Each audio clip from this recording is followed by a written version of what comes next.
I guess you could never be too old to try new things, right?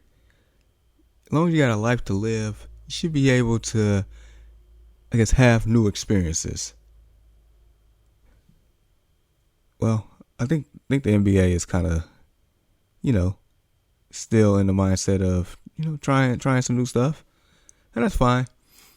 And so what I mean by that is, so Tuesday, late morning, early afternoon, the NBA decided to create some new trophies and name it after, historic players for certain categories. So, like for instance, Michael Jordan, they renamed the MVP, the regular season MVP, after Michael Jordan. Changed the whole trophy itself. So it's like, yeah, like 5-sided trophy. Trophies like 23.6. It basically just tailored every aspect of that trophy is, I guess, has significant value to different things that Jordan accomplished per se. So yeah, Jordan got the MVP trophy now, so it's going to be called the Michael Jordan Trophy. The NBA created a new trophy in a new category altogether. It's called the Jerry West Trophy, awarded to the Kia's NBA Clutch Player of the Year. So coaches, I guess coaches are going to be voting on who they believe has been the most clutch player of the year. Like, I don't know. I don't know how I feel about that one. Because, yeah, there's been, an abundance of wonderful, thrilling, clutch moments, each and every year. But it's like, how, I guess I'm conflicted on this one. Like, yeah, Dame time, that whole event with him, and then you got Luka out here doing things. I seen Trae Young out here doing things. DeMar DeRozan out here doing things. So I get it, but I feel like they were just, feeling,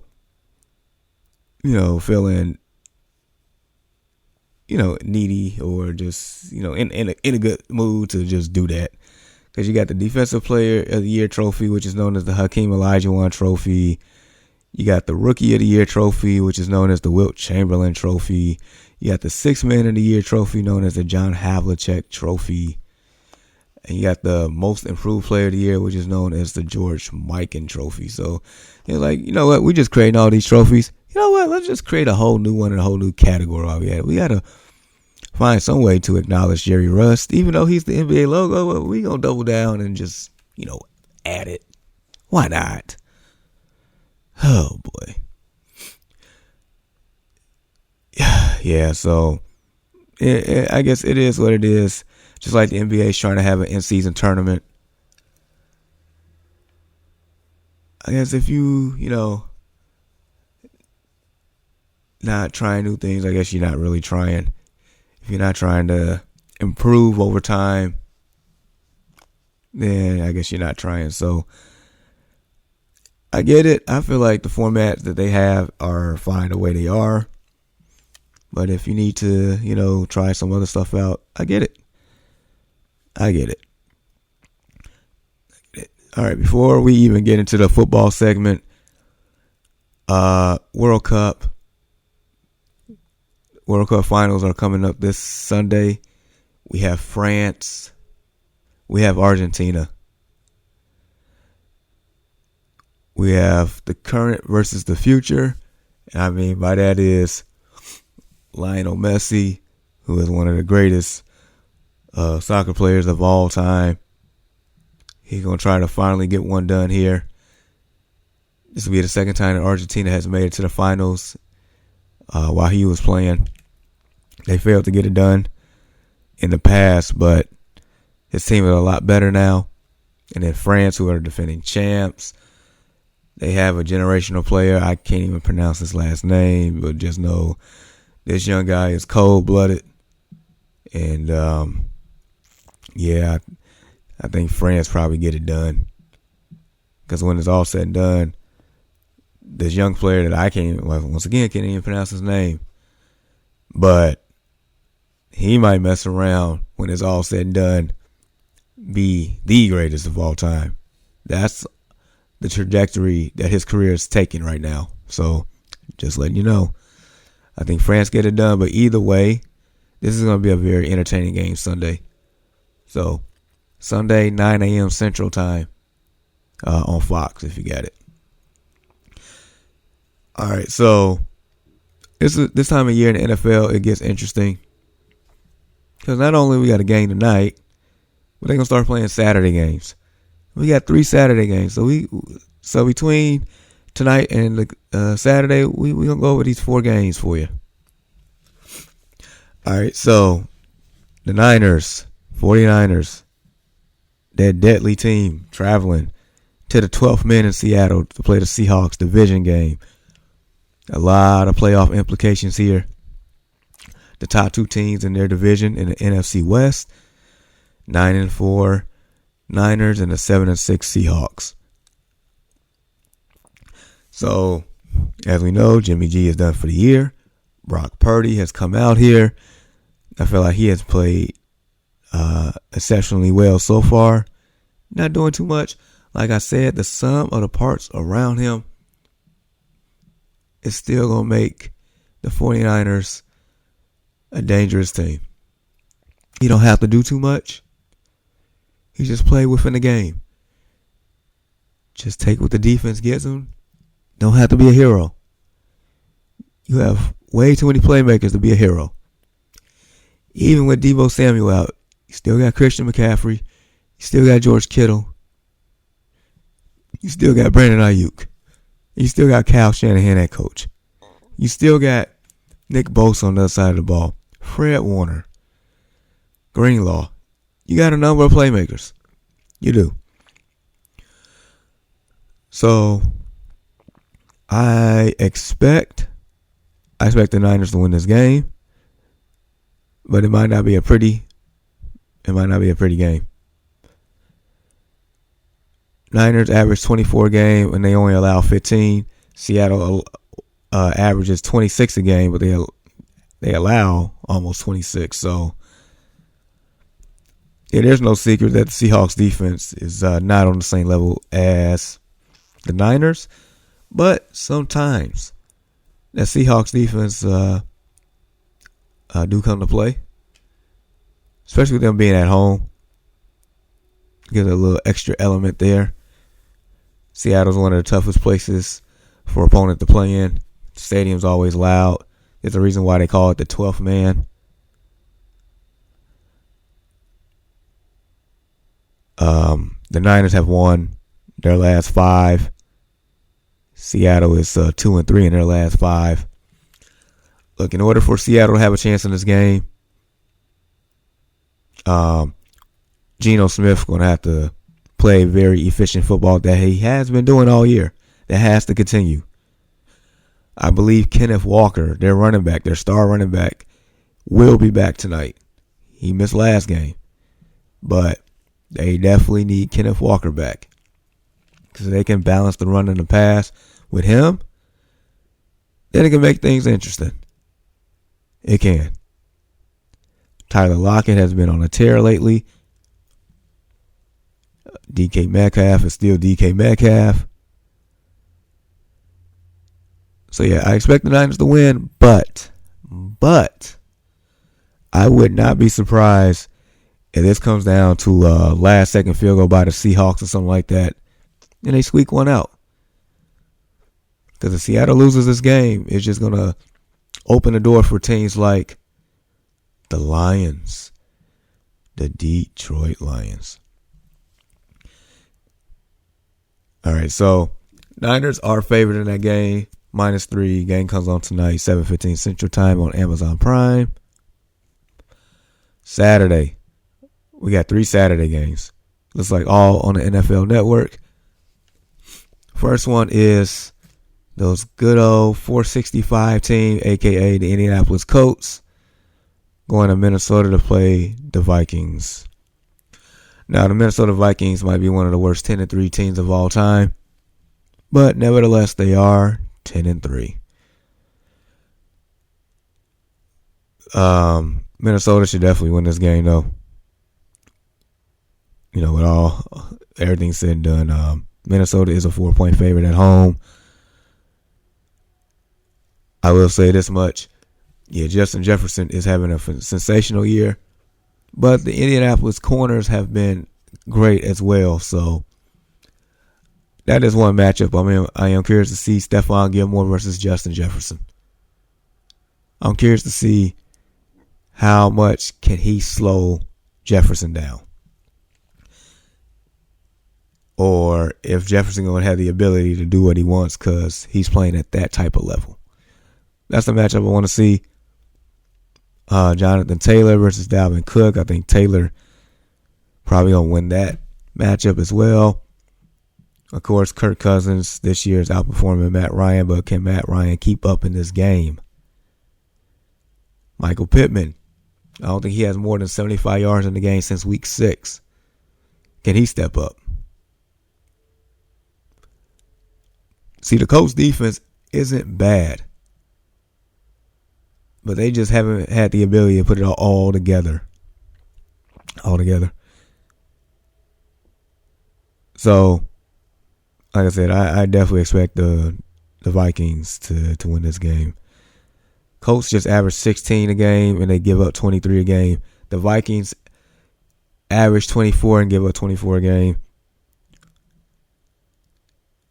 But the one thing that can possibly keep the Colts in this game is the fact that the Vikings, even though they're 10-3, are currently on a historically bad path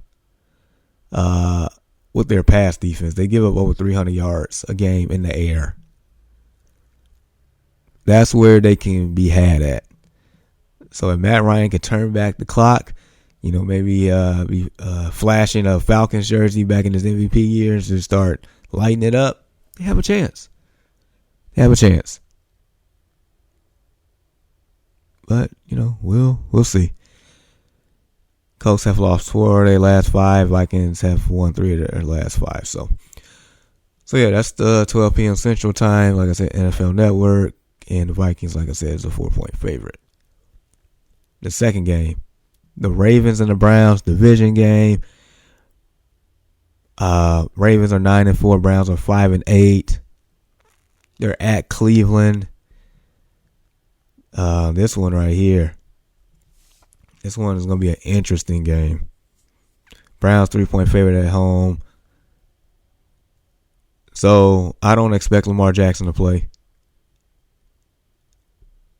Honestly, I don't even know if Tyler Huntley is playing. So right now, don't even know who the quarterback is for the Ravens. And that right there, for me, might be the deciding factor. Because, even though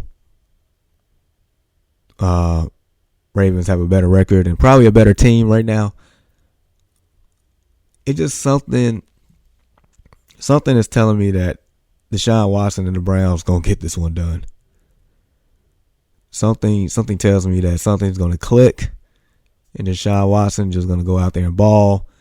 Nick Chubb, who has been having a sensational year, I think he's going to get going too. I do. Because between the injuries at the quarterback position and the wide receivers, I just feel like it's not enough. Like Mark Andrews is a sensational tight end, but I just feel like that's not enough. I know J.K. Dobbins came back last week, had a $120 on the ground and a touchdown. Like that's definitely a boost for their offense, but you need everything working collectively. You cannot be one-dimensional. That's my issue. So yeah, a lot of players, questionable for this game. But the most important position, it would be the quarterback position for the Ravens. Ravens average 23 a game. They give up 19. Browns average 23 a game. They give up 25. Ravens have won 4 of their last 5. Browns have lost 3 of their last 5. But, yeah, I'm picking the Browns to win this game. 3:30 Central Time, like I said, NFL Network. And once again, the Browns are a 3-point favorite. And then the last game, but definitely not least, this is a division juggernaut game that has a lot of playoff implications. We are talking about the Miami Dolphins traveling to Buffalo to play the Bills. I heard it's supposed to snow. And as we know, the snow in the Buffalo area can be legendary. So yeah, 8-5 Dolphins, 10-3 Bills. Bills are currently the number 1 seed in the AFC, if I'm not mistaken, right now, because they hold the tiebreaker over the Kansas City Chiefs. You know, Josh Allen is Josh Allen. Stephon Diggs is Stephon Diggs.